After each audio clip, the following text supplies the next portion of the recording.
What's going on, y'all? This is Mike Brown, and I just want to welcome you to this week's episode of The Art of Letting Go. While I have your attention, please be sure to subscribe to the podcast wherever you listen to the podcast. Also, please leave a review wherever you listen to the podcast.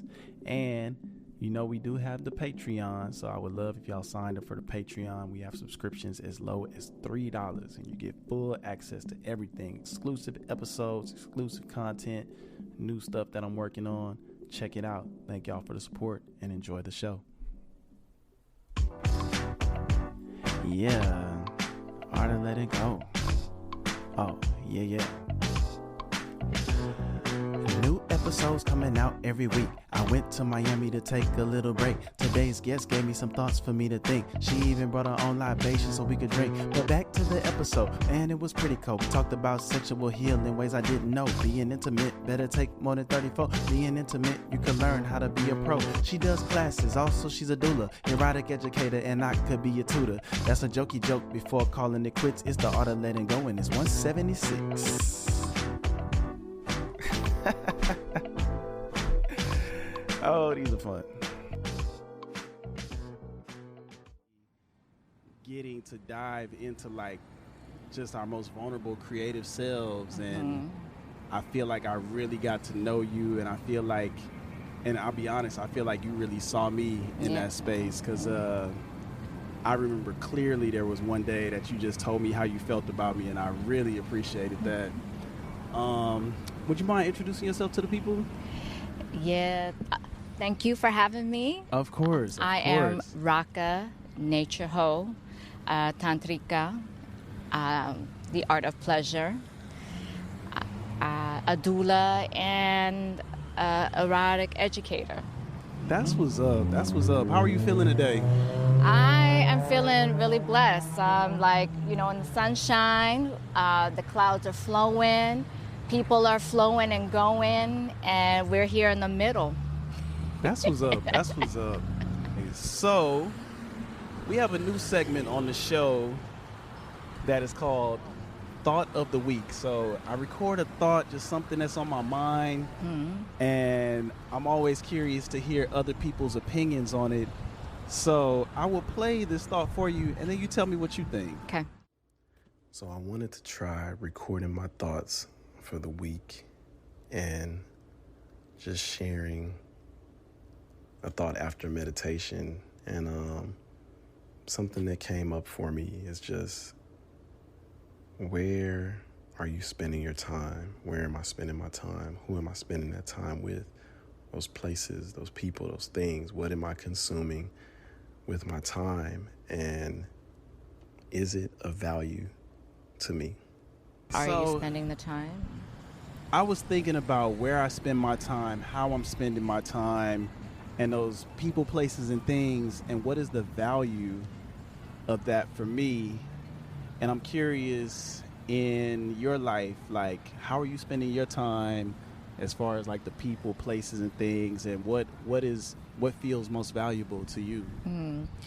So how I'm spending my time, and with people at this point in time in life, it's like now I don't really have to wean the people out, because the universe, life, God has itself of just removing people without me having to pick up a phone to do something. This is where I've gotten a point in my life, and so now I just every day I will, in morning, at nighttime, I call in, I do my mantras, I call in, whether it's clients, the people that need to be in my life that are in alignment with me, that respect me, that love me and support me and see me who I am and not trying to change.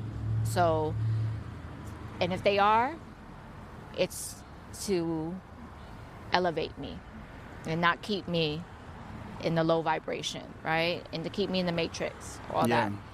So I say my time right now, it keeps just getting better and better, because it started off with me,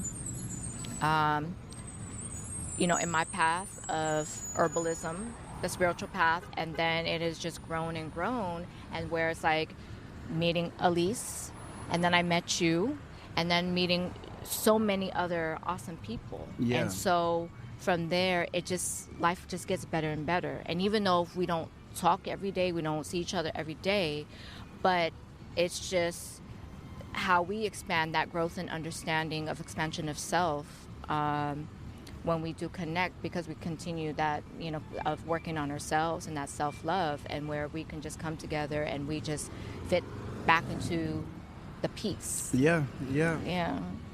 That's what's up. Thank you. Mm-hmm. Shoot, I brought you on because, man, I've been wanting to get you on for a minute, but when you reached out and said you wanted to be on the podcast, I thought that was really dope because you do a lot of dope things. And I think the biggest one that stands out to me is that you're an erotic educator.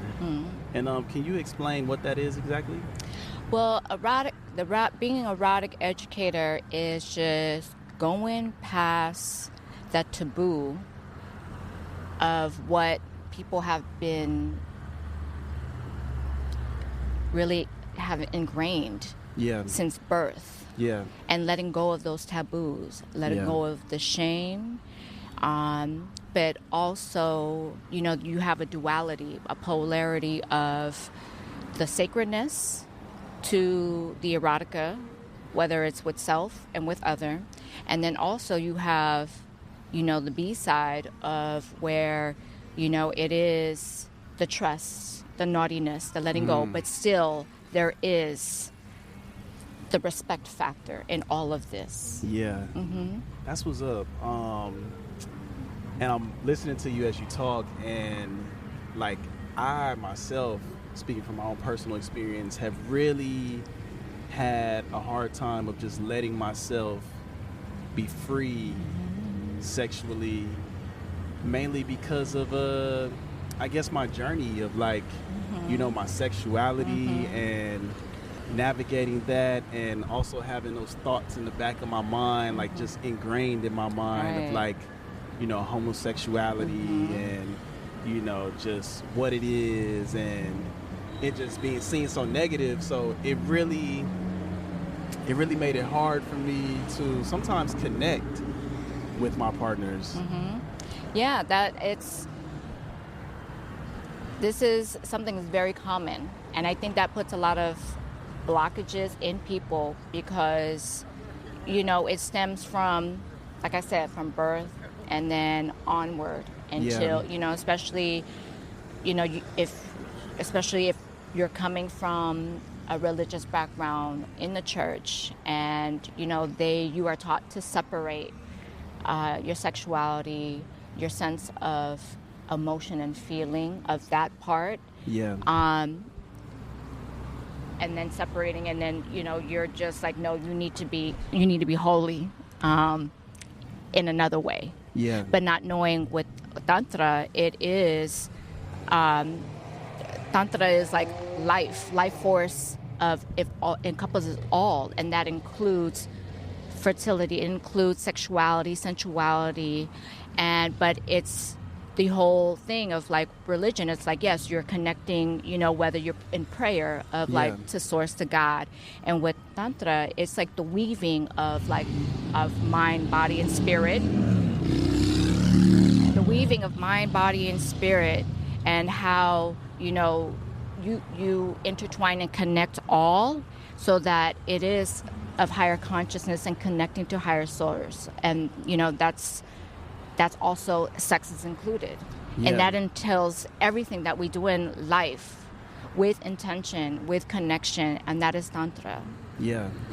What led you on your journey to becoming an educator of erotica?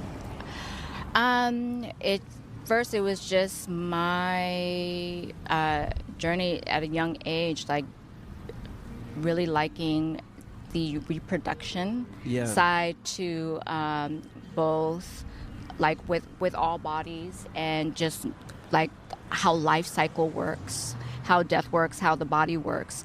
And then from there, it just coming from I'm trying to word it differently. I am a victor of domestic violence. Oh, wow. Yeah. And so that journey, as well as like sexual abuse in childhood, it's like pushing and working through, all these questions that I couldn't really talk to. So I really like spoke to myself. Yeah. And reading, getting educated by researching. Yeah. Reading things out there. And back then, like, things weren't online because there's no such thing as online. Right, so it was yeah. really going to the library and opening up books and seeing stuff and really talking to people who, if I came across, like, I just felt just my intuition, like I can feel safe to talk to whatever subject about. Yeah. And that's really dope because I feel like, just intimacy in general is not really a topic that we talk about in families. I feel like me and my close friends are starting to actually talk about intimacy, and not just in the way of like, oh, this was fun or this was this, like really talking about those real moments of like, I felt a little shame in this experience, or just those type of things. And I'm curious to know for you, like, what would you suggest to people as far as like opening up those conversations amongst people around you?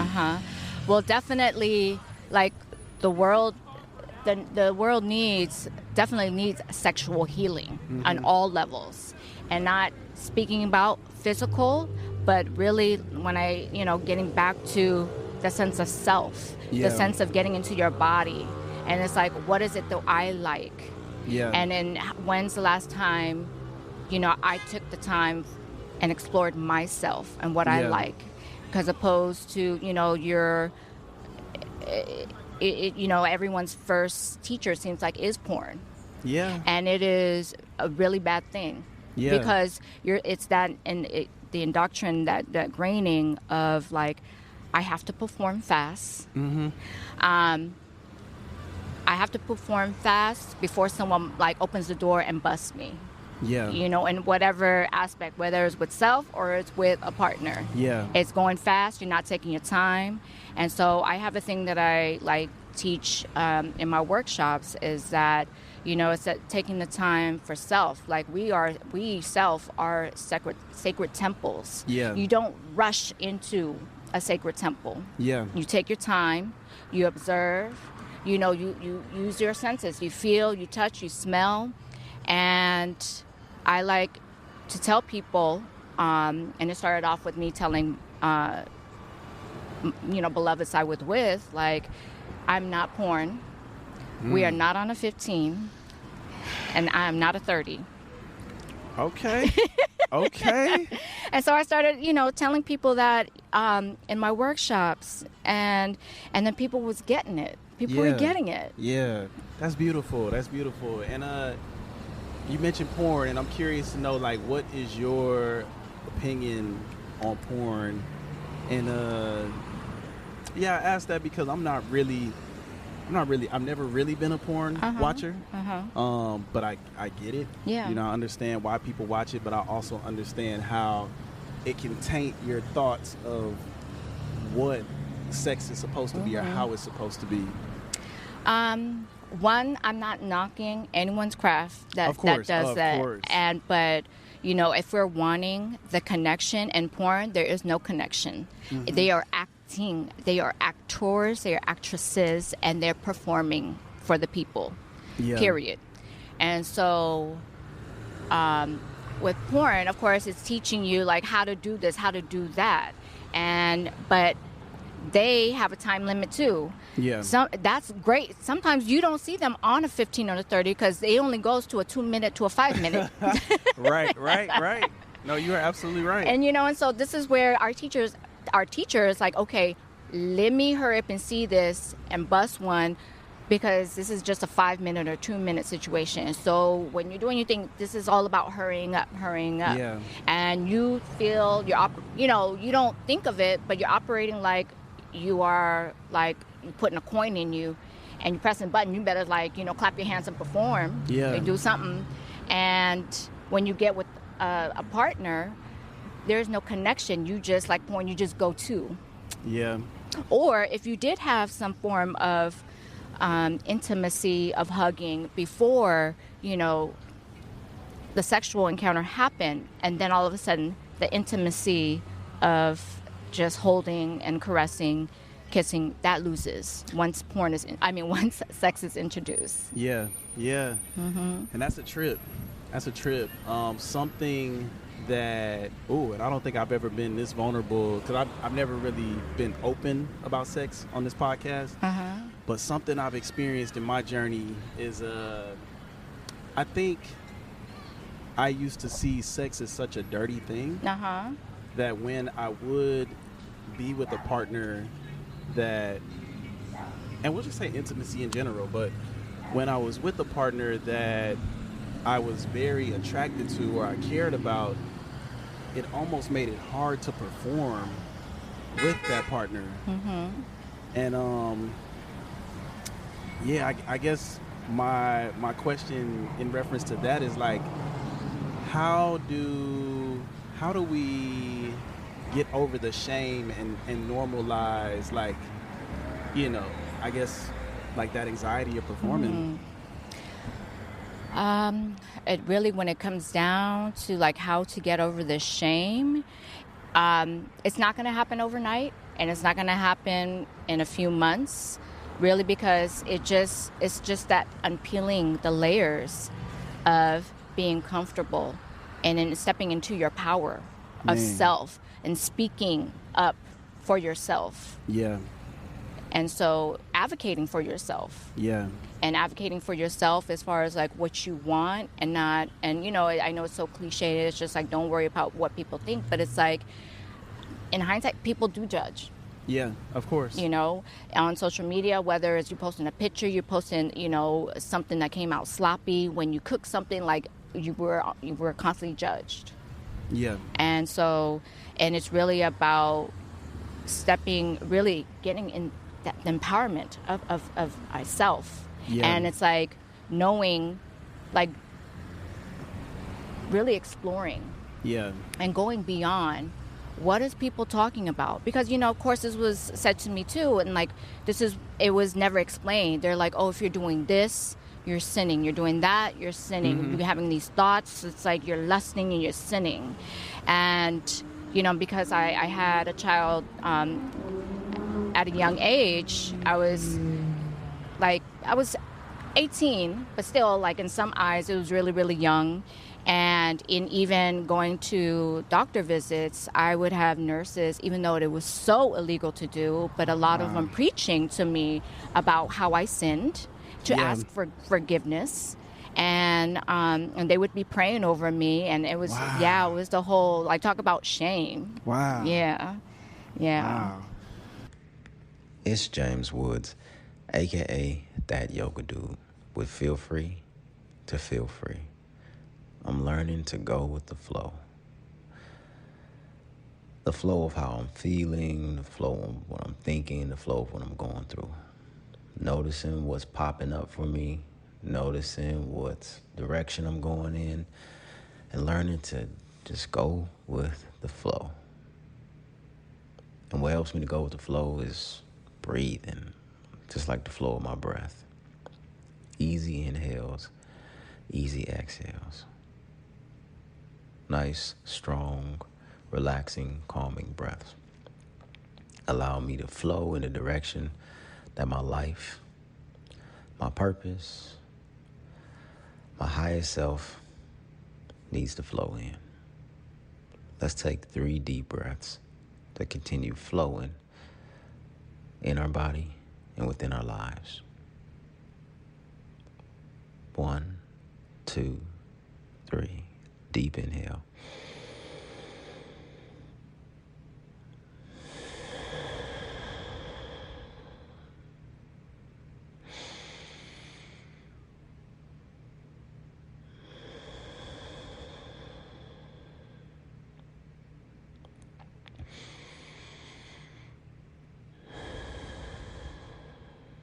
Relaxing your shoulders. Softening the mind. Just being here in the moment. Letting yourself go with the flow. As we flow towards freedom. And as always, feel free to feel free. And namaste. Peace. Something that just popped in my head right now is, how do you see, like, us as partners, like, creating safety for our partners and for ourselves? Really, it comes down to, like, communication. And really, I mean, it's really, really important, like, communicating on especially knowing, like, what is it that you want? Yeah. What do they want? Because if they're just like, oh, you know, I'm just going with the flow, let's have a good time, you have to be in your power to be, okay, I'm going with the flow to have a good time too. But don't be disappointed and set yourself up if there's no sacred connection. Yeah. Because many times, a lot of people don't know what love is. Yeah. And if they did encounter some love or said it or did it, whatever it may be, most likely they were loved wrong. And if they are saying they're emotionally unavailable, they, you know, are just gonna, like, focus on self, it means that they were shown love wrong. Yeah. And when love comes along, when nicety comes along, then another thing that comes into play is self-worth. Yeah. I don't know if I feel worthy of this love, Yeah. because all my life I've been taught to be ashamed. I've been instilled of instilling fear in me. Yeah. Right? And so it's like circling back, doing your exploration of self, of just information that is out there, and really gathering with connecting with people that, like, have that understanding too. And not, you know, it's like, because if you're like a free butterfly spirit, and, you know, and you're coming into a place where it's like, oh no, we don't do this, we don't do that, and we don't do that, then not knocking it, then that is not your circle. I agree with that. And something you mentioned in that was communication. And I think communication is such a key. I'm starting to find that sometimes you have to ask people, like, what is the value of sex to them? Because some people use it as a way to cope. Absolutely. And that's where the whole the communicating thing comes along, of, like, well, listen, like, if we're gonna, you know, have it, either if it's during or it's before or it's after, and it's like, look, I'm not porn. You need to take, you know, I'm not a 15, I'm not a 30. You need to take your, you know, like, I want you to take your time with me. Yeah. And this is just speaking up your needs. Yeah. And then it goes into, you know, you need to communicate and tell what is it you like. Yeah. Because we expect people to be mind readers. Because in porn, you know, oh, they doing everything. You know, oh, there's no communication. There's no, it's just noise. Yeah. Yeah. What would you consider, I guess, and I don't want to use the word normal, but what would be like I guess if we were to heal ourselves in that space, what would be like an average time? And I guess the time doesn't matter, but just like taking your time, what does that even look like? If that makes sense. Does that make sense? Taking your time, like, with self and exploring, like, that sexual healing. Yeah. Well, one, you can enroll into... Exactly. Give it to him. You can enroll into my course, the Art of Pleasure course, and where you could either do a 8-week program, or you can apprentice and do, like, a 9-month apprenticeship. Wow. So, like, we dive in deep in, like, not only for yourself, but then, you'll be teaching the art of pleasure way of nature whole of Raka, like out there. Wow. Mm-hmm. And I'm curious to know, what is the response of men to your teachings? It's respect. Okay. Yeah, it's respect, because like I have a lot of different communities, and that's what led me to, not only work with women, but then there's men coming to me as well. Yeah. And not only were they talking about like just, being vulnerable, which was beautiful, like just especially young men. And you would think like it's men, in their 50s, 60s, 70s, they're trying to be vulnerable, but no. But this is where my, the journey of what I do came into play, because now there are men as young in their 20s, late 20s, that are, developing even prostate issues. Yeah. And like reproduction stuff, and even impotency at being impotent in their 20s. Yeah. And no one would ever think that. Yeah. But it's just because of the way of life, of the diet, of stress. I mean, we are under so much stress. Yes. And that, and it's affecting, their relationships, and of course their self-worth. And so that is what led me to like want to work with men. That's why I started like a separate component, doing Lion's Den, and I working together with a medical doctor, which is also a integrative doctor who specializes in the microbiome, the gut. Wow. And endocrinology. And so it was just, that support vessel is just like me. And then you had another like supporter for male, and then it was all men. And so it'd be led by a woman. And That's I was really just, dope. I'm there to like hold space. And here I was like, this is happening individually. I was like, why don't I just get, whoever like resonates with the divine masculine, like here's your chance to like, let's talk about it. All the questions you want to know, like if the medical wise as well, like, you have him too. Yeah. Yeah. That's really dope. Yeah, that's special. I wanted to also talk about another role that you play, and I'm not too familiar with it, other than I've heard Erykah Badu say that she does it. But what is a doula exactly? A doula is someone who supports someone in the process of whatever may be.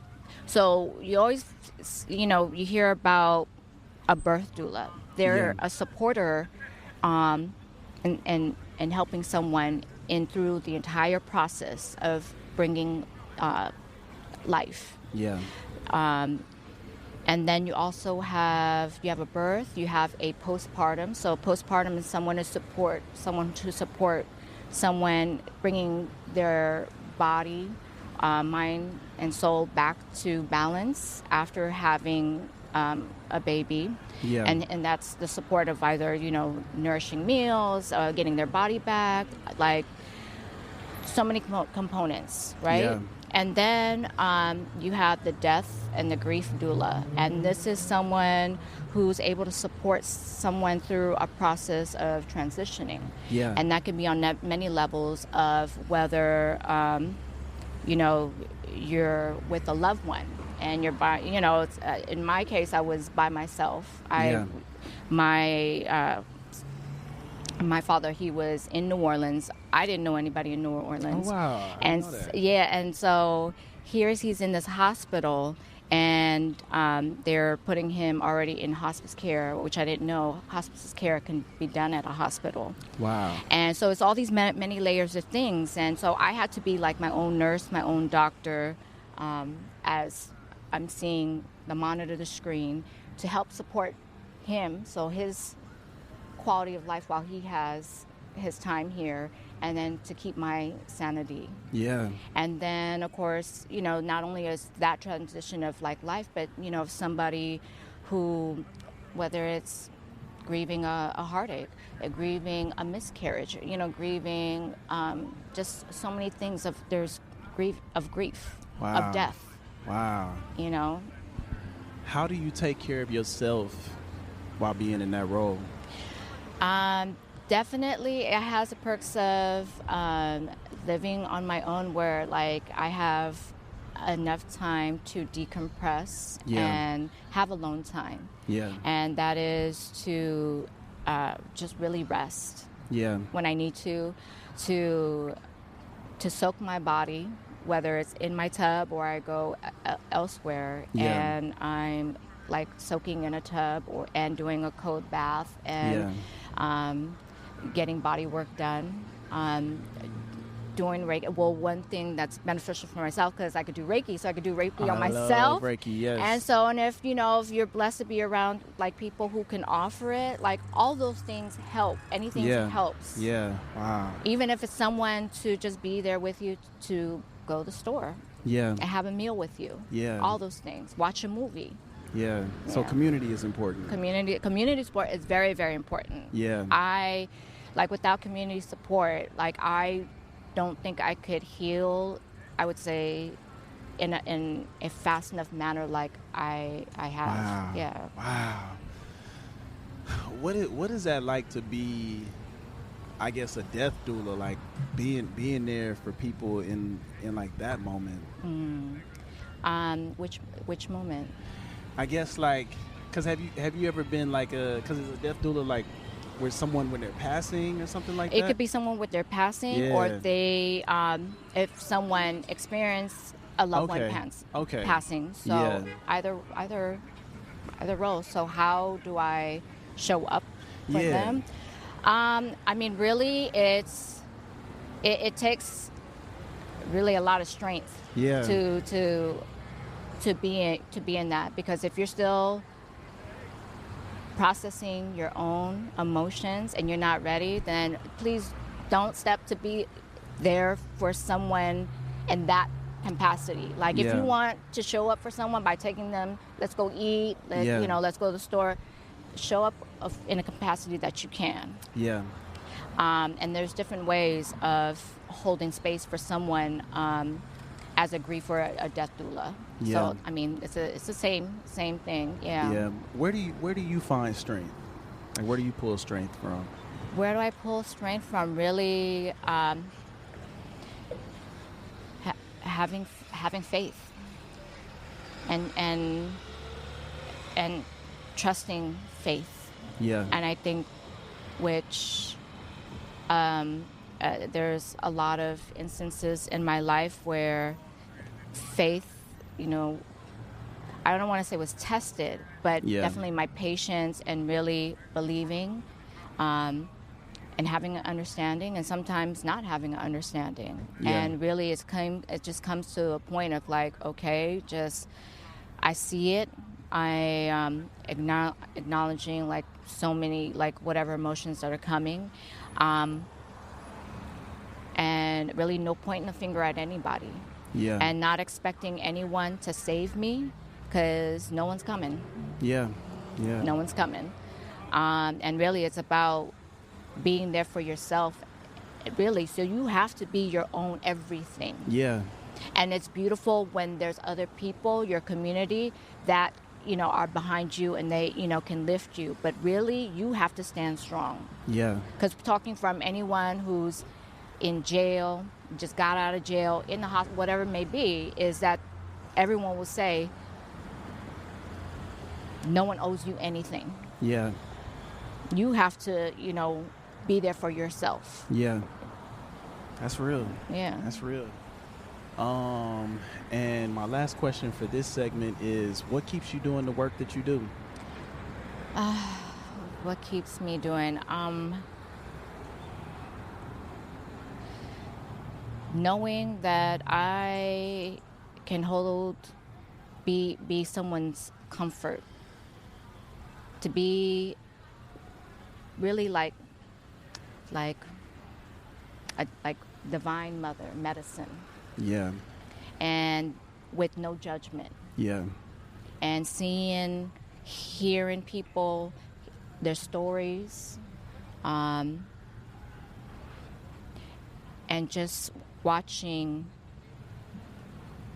the process of them involving and trusting me and then trusting themselves. Yeah. That's beautiful. And now it's time for Ask Me a Question.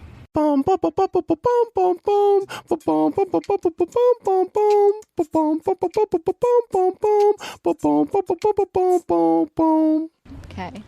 So here I got some questions from our listeners. Okay. And I will start with my first question from Mijin, which she mentioned that she got a bracelet from you, and I got one as well, and I'm so hurt that I lost that bracelet in Mexico. When I went to Mexico with Angie and Amanda. Sorry, Okay. Angie and Amanda. Okay. It fell off when I got hit by a wave, and that shit hurt. But Mijin wanted to know, what is your intentionality when making your bracelets? See, for any jewelry that I do, whether it's the bracelets, whether it's the waist beads, ankles, necklace, it's all really, I channel in the individual that I make, and I think that's why I custom make, because I tried doing like, okay, making 10 of the same things, 5 of the same things, and I was like, I cannot do that to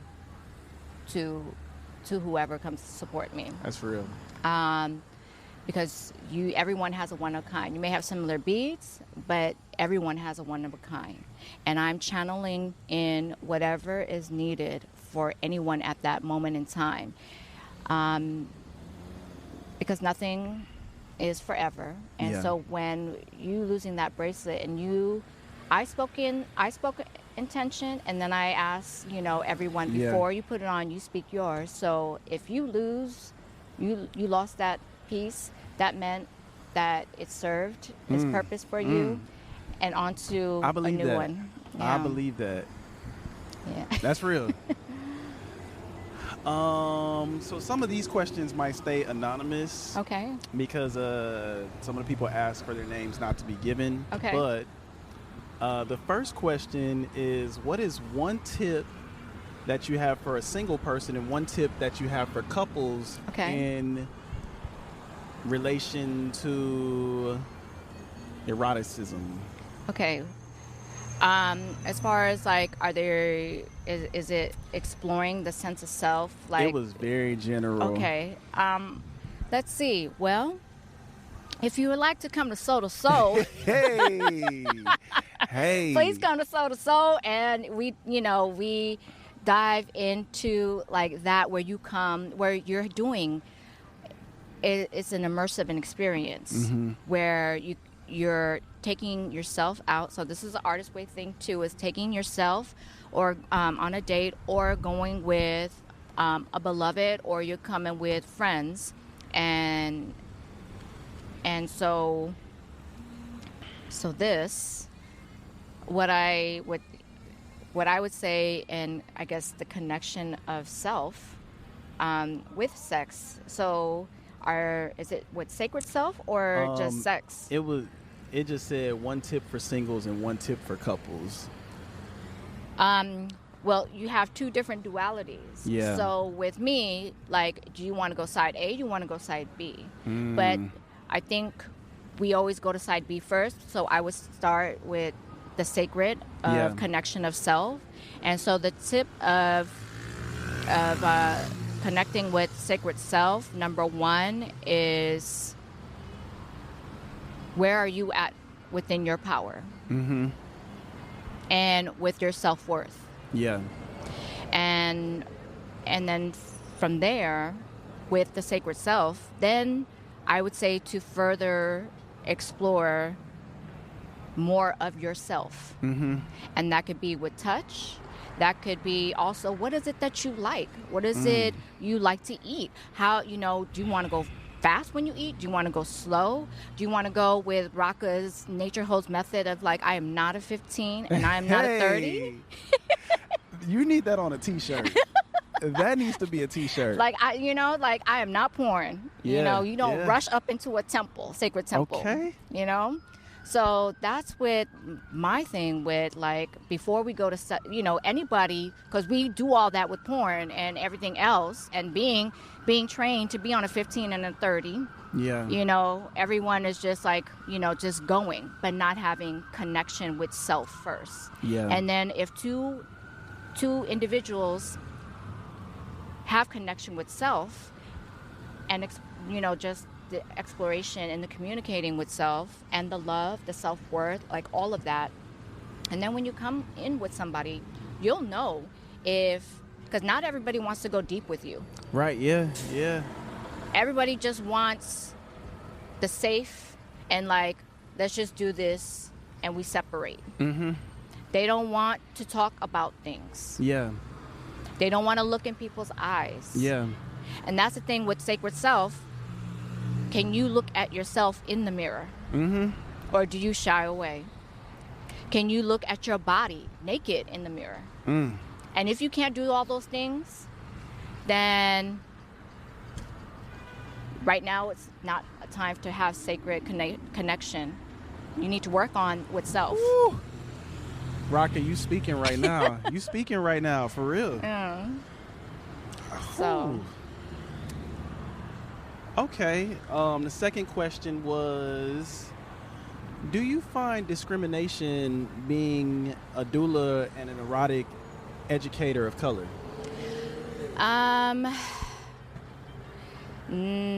Sometimes yes, because it's like I'm having to fight and speak up who I am, my worth,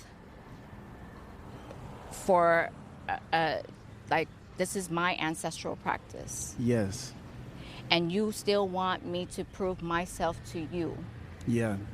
And so sometimes that this journey has been very disappointing, and especially now, like, there's a whole bunch of healers, coming out. Like, since pandemic, everyone now is a healer, everyone is a yogi, everyone's a guru, and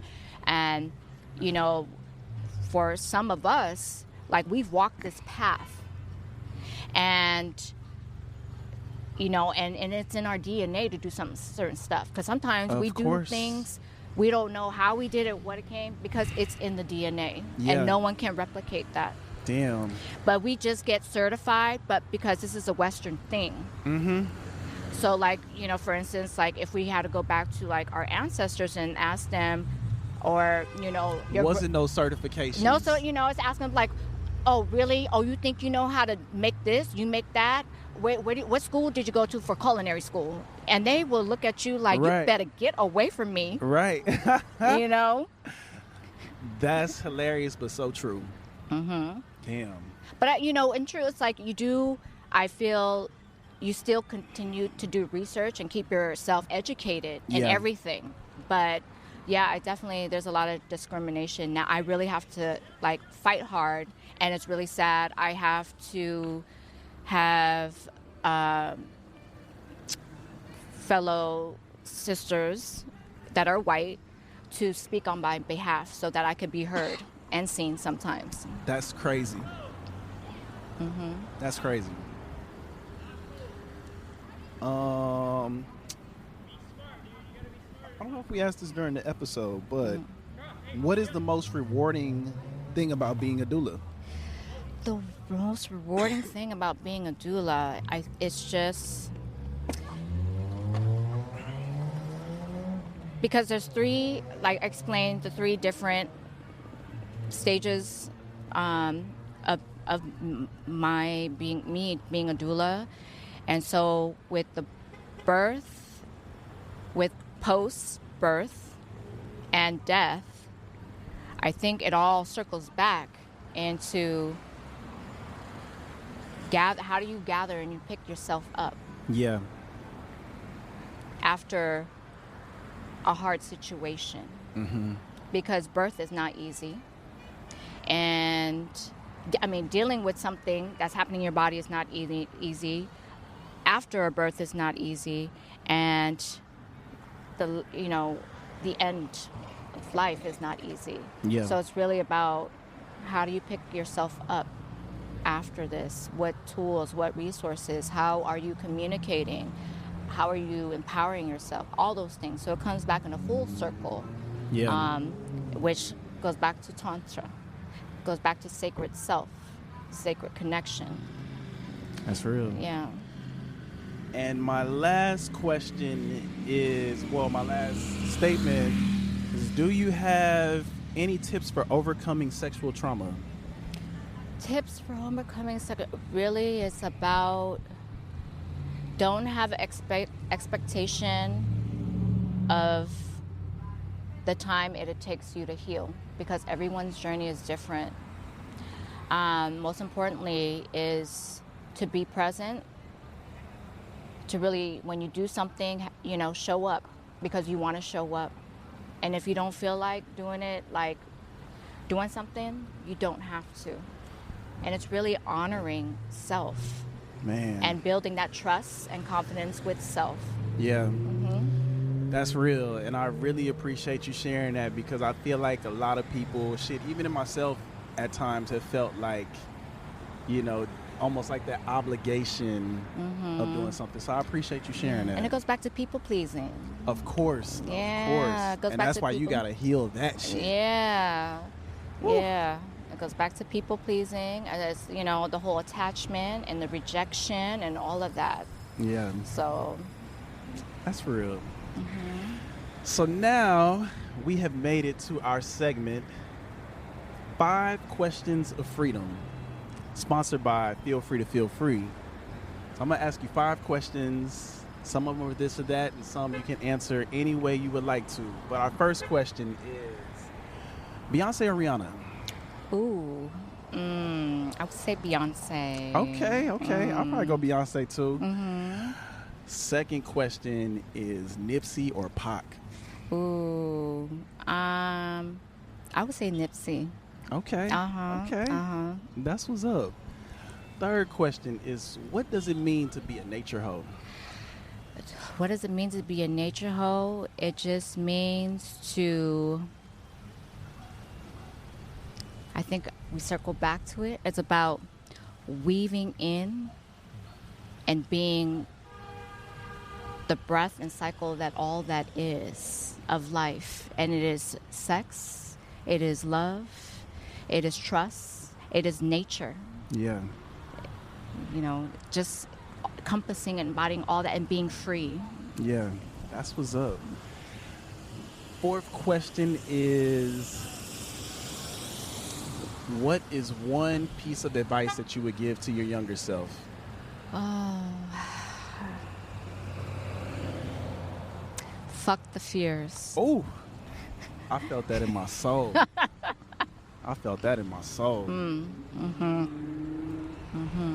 And the last question is, what is one reminder that you want to leave for your future self?